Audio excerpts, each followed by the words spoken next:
ዜና ስፖርት ጤና ይስጥልኝ ከኤስሪ ፊርዶስ አብዱላኪም ነኝ። በቅድሚያም ፍሎሪያን ቨርትዝ የሕክምና ምርመራ ሊያደርግ ነው። ፍሎሪያን ቨርትዝ ከባየር ሊቨርኩሰን ወደ ሊቨርፑል የሚያደርገውን ዝውውር ከማጠናቀቁ በፊት አርብ የሕክምና ምርመራ ለማድረግ መዘጋጀቱ ተነገረ።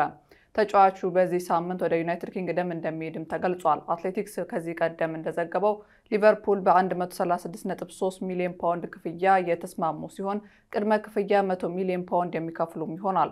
16 ሚሊዮን ፓውንድ ተጨማሪ ክፍያ በመስማማት የ5 ዓመት ኮንትራት ይፈርማል ተብሎም ይጠበቃል። ክፍያው ለሊቨርፑል እስካሁን ካደረጋቸው ግዢ ሪካርዶችና የእንግሊዝ ክለቦች የዝውውርም ሪካርድ ይሆናል። ይህ በእንዲህ እንዳለ የቨርትዝ ሊቨርኩሰን ኮንትራት የቆይታ ጊዜ እስከ ሰኔ 2027 ድረስም ነበር። ተጫዋቹ በዚህ ክረምት በባየር ሙኒክ ኢላማ ተደርጎ የነበረ ሲሆን ነገር ግን ሊቨርኩሰንን የሚለቅ ከሆነ ወደ ሊቨርፑል መዘዋወር እንዳለበትም ታውቆ ነበር። ቨርትዝ በ2024 እስከ 2025 የውድድር ዘመን ባደረጋቸው 45 ጨዋታዎች 16 ጎሎችን ሲያስመዘግብ 15 አመቻችቶ ማቀበል የቻለው ሊቨርኩሰን በቡንደስሊጋው ሁለተኛ ሆኖ ሲያጠናቅቅ ነው። በቀድሞ የውድድር ዘመን ሊቨርኩሰን የጀርመን ቡንደስሊጋ ዋንጫ ያለ ሽንፈት ተጉዞ ሲያሳካ ቨርትዝ ቁልፍ ሰው ነበር። ጀርመናዊ ኢንተርናሽናል በ49 ጨዋታዎች 18 ጎሎችን ሲያስቆጥር 20 አመቻችቶ በማቀበል የቡንደስሊጋው የወቅቱ ምርጥ ተጫዋች ሽልማትንም አሸንፏል። የዓለም የክለቦች ዋንጫ ላይ የሚሳተፉ ቡድኖች ከጊዜ ሰሌዳው ጋር መላመድ አለባቸው ተባለ። የኤልኤፍሲ ግብ ጠባቂ ሁጎ ሎሬስ በፊፋ የክለቦች ዋንጫ የሚወዳደሩ የእግር ኳስ ተጫዋቾች መላመድ እንዳለባቸው ተናገረ።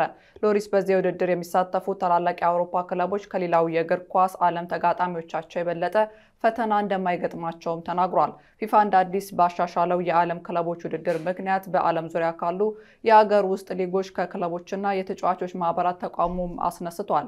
ከትችቶቹ አንዱ ለተጫዋቾቹ ደህንነት የሚሰጠው ግምት ማነስ ሲሆን በተሳታፊ ክለቦች ውስጥ ግንባር ቀደም ተጫዋቾች የሚባሉ ለከፍተኛ የስራ ጫና መጋለጣቸው መሆኑም ተነግሯል።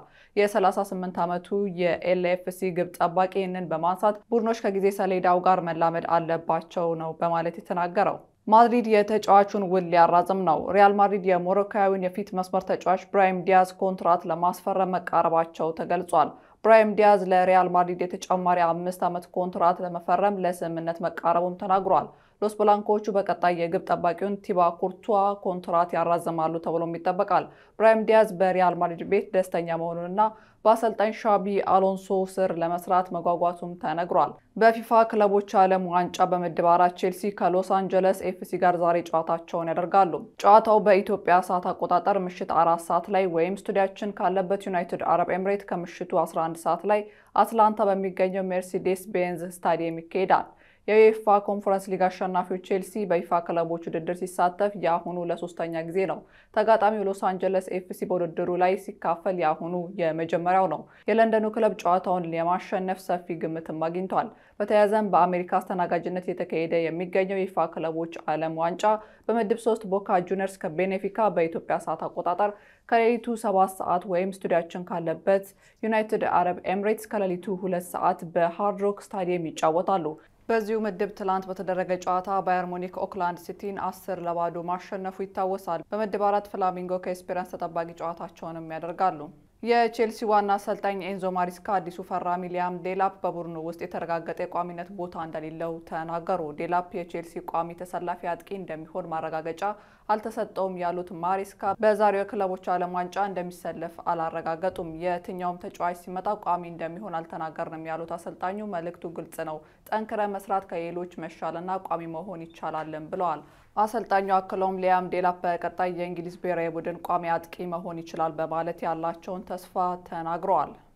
ስፔናዊ አትሌቲክ ቢልባኦ የፊት መስመር ተጫዋች ኒኮ ዊሊያምስ በአውሮፓ ካሉ ታላላቅ ክለቦች እየተፈለገ መሆኑ የሚታወስ ነው። ተጫዋቹን ለማዘዋወር ከሚፈልጉ ክለቦች መካከል በዚህ ዓመት የጀርመን ቡንደስሊጋውን ያሸነፈው ክለብ ባየር ሙኒክ ኒኮ ዊሊያምስን አግኝቶ ማነጋገሩም ተዘግቦ ነበር።